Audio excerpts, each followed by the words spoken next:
Coach Jay here, and I'm going to start this with a little story.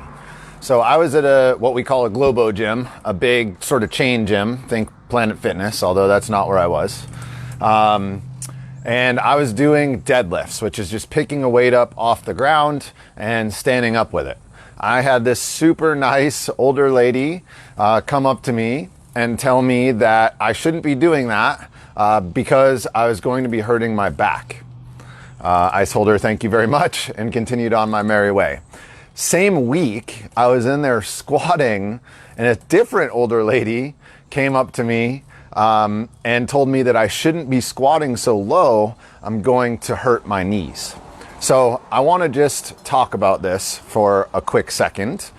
There is some old science and honestly some bad science out there that says full range of motion lifting is bad for your joints.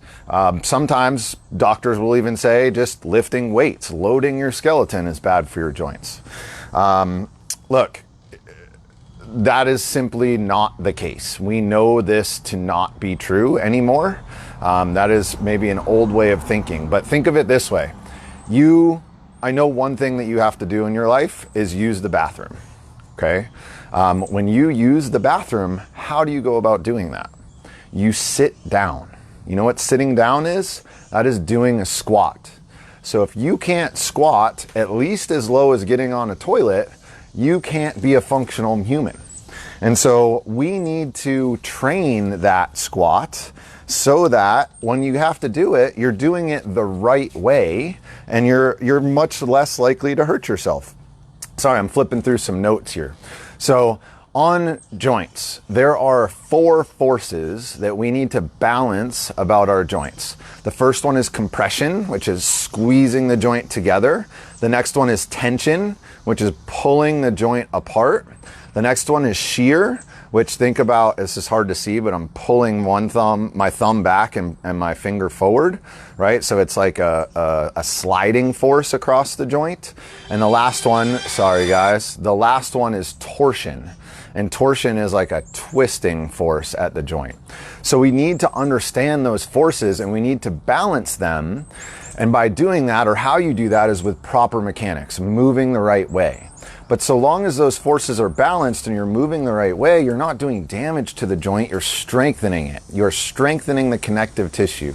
You're strengthening the ligaments and tendons about that joint, which is actually creating a safer environment for when you're doing just walking, chasing after a kid, bending over to pick something up, right? We've all heard the story of the 40-year-old guy who drops his pen and goes to pick it up and blows his back out and can't move for a week.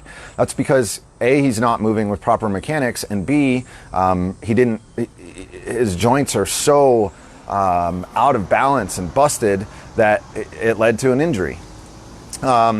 So lifting, being in the gym and lifting weights allows you to be hyper aware of what is happening with your body. You can focus on what you're doing, what's moving where.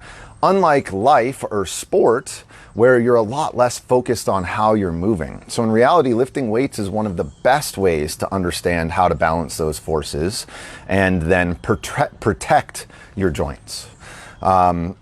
Last thing I'll leave you with here is running, something that a lot of people don't have any issue with. These same people that say full range of motion lifting is bad for your joints, running actually has a higher injury rate than lifting weights does. And running isn't bad either. Let me be very clear in saying that. You should also be able to run. However, you also need to run with proper mechanics and proper form.